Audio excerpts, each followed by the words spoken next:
Bang, Selat Melaka itu apa dalam kali rupanya, Bang? Selat Melaka lumayan lah, Dek. Lumayan lah, dalam juga Selat Melaka itu. Eh, jadi Bang, kapal-kapal yang tanker-tanker itu nggak kandas, Bang? Nggak. Cuman ada yang tempat dalamnya, tapi banyak juga tempat yang apa dangkal. Dangkalnya, kalau Selat Melaka ini termasuk selat yang dangkal. Jadi paling-paling ukuran Selat Melaka itu sedalam-dalamnya nggak sampai 40 meter. Paling-palingan lah kalau di arah Malaysia sananya ya, paling-paling kedalamannya sekitar 20 sampai 37 kilometer. 27 kilometer. Salah. 20 meter sampai 37 meter kedalaman lautnya. Dia tidak begitu dalam. Apalagi semakin dia ke arah Singapura sana, itu semakin itulah sekitar 20-an lebih. Kalau dia kemari ke arah Indonesia semakin dangkal, apalagi ke arah Rokan Hilir nih, dia semakin dangkal. Lautnya itu banyak apa? Selain lumpur dan pasir. Nah, itulah Selat Melaka itu. Kalau kita mengarah ke Thailand sana, dari sini ke arah Thailand, mengarah ke Selat India atau ya ke arah barat lah.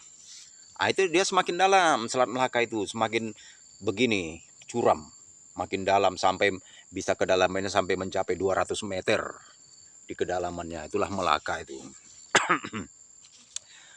Jadi Selat Melaka ini udah sebenarnya banyak dia punya sejarah nih. Dari tahun 1915 itu ya, Selat Melaka itu pernah juga waktu Portugis kapal Flor do Mar, nama kapal Portugis itu tuh pernah juga tenggelam pada tahun 1511. Saat itu kapal Portugis membawa barang jarahan, intan, berlian, dan barang-barang berharga harta karun rampasan dari Sultan Malaka. Dibawa sama kapal Portugis nih. Tapi akhirnya tenggelam di daerah Selat Melaka itu, nggak tahu tenggelamnya di mana. Sampai sekarang tuh kapal Flor do Mar tadi itu belum juga dijumpai. Nah, jadi kalian nelayan-nelayan atau kalian pelaut-pelaut yang ada di Selat Melaka tuh, kalian tengok-tengok juga, mana tahu jumpa kalian kapal Flor do Mar punya Portugis itu, bisa kayak mendadak kalian. Tapi kalau kalian dapat jumpa, kalian jangan diam-diam aja, minimal kalian kasih tahu juga aku yang ngasih informasi soalnya sama kalian. Ada itu. Itulah kejadian di Selat Melaka itu. Kapalnya Flor do Mar. Jadi Selat Melaka ini ada aturan aturan maritim untuk para kapal-kapal tanker dan kapal-kapal kargo-kargo internasional. Mereka harus menyesuaikan lambung kapal itu tidak terlalu dalam seperti daerah Atlantik.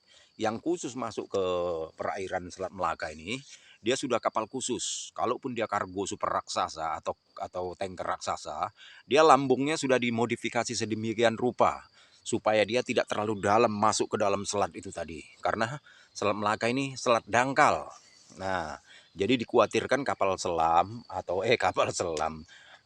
kapal tanker ataupun jenis kargo dia bisa kandas oleh gundukan pasir atau batu karang dan banyaknya bangkai kapal.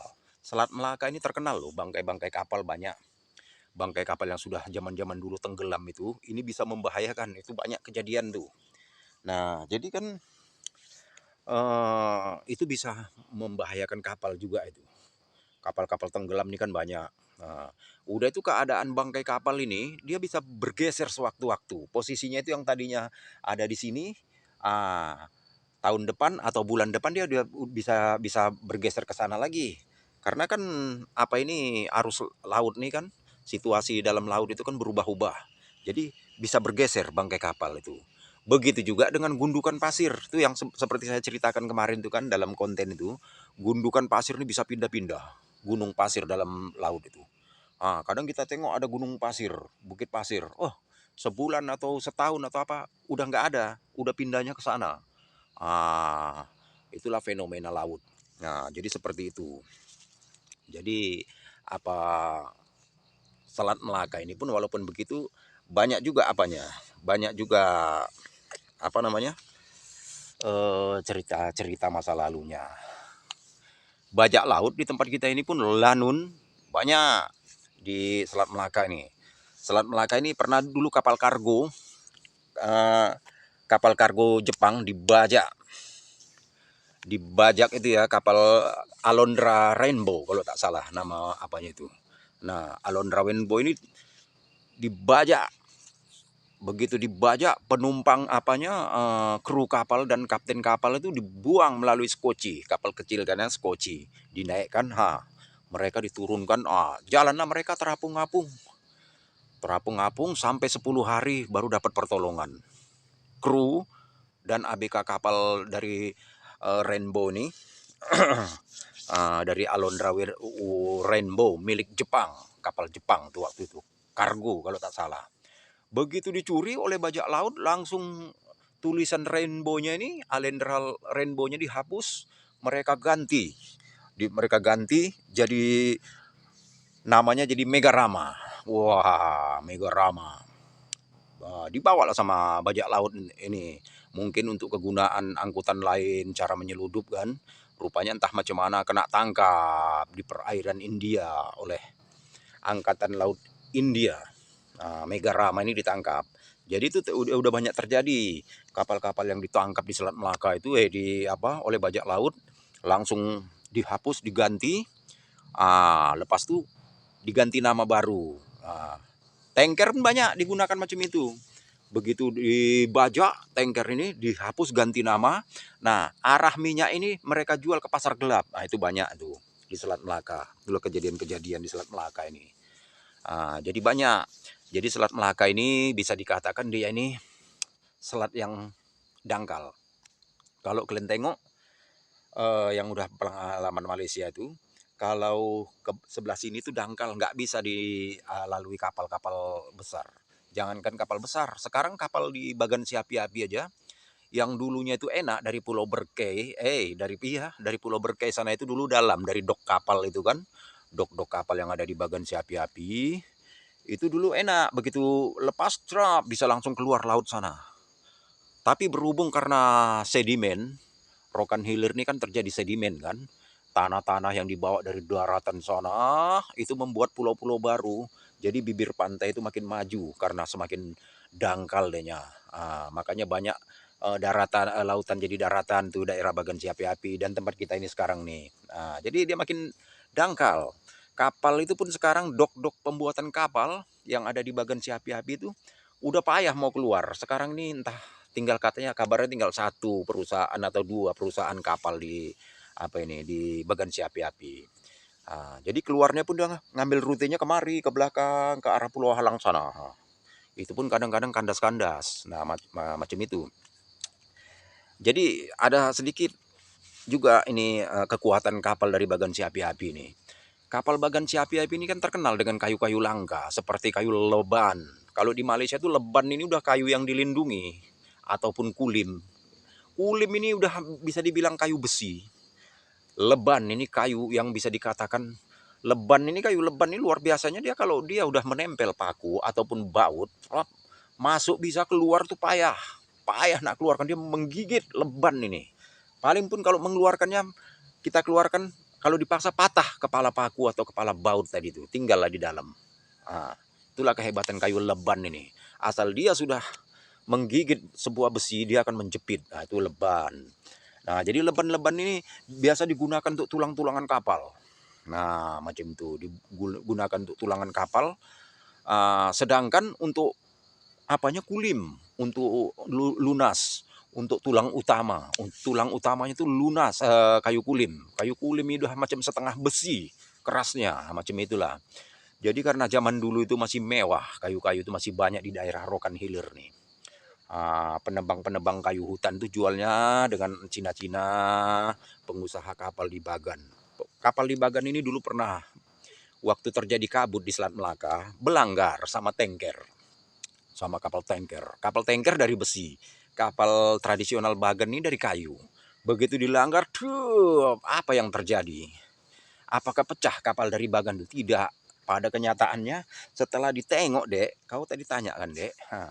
Jadi sekali ditengok malah kapal tanker ini yang penyok ke dalam, bengkok ke dalam. Bengkok ke dalam tuh apa bahasa Inggrisnya itu? Dia kalau bengkok ini karena dihantam ke dalam. Beda sama orang hamil. Kalau orang hamil itu kan buncitnya keluar gini. Kalau ini ada dilanggar ke dalam. Jadi perbedaan antara pelanggaran manusia dengan pelanggaran kapal atau mobil itu berbeda akibatnya. Kalau mobil dan kapal begitu belanggar, bengkoknya ke dalam. Tapi kalau manusia, laki-laki dan perempuan belanggar, bengkoknya keluar, hamil. Jadi itulah. Nah, jadi begitu kejadian kapal itu, apalah? Heran kapal Jepang, belanggar sama kapal Jepang. Heran kok kuat kali kayu nih, sedangkan kami besi, dia nggak apa-apa.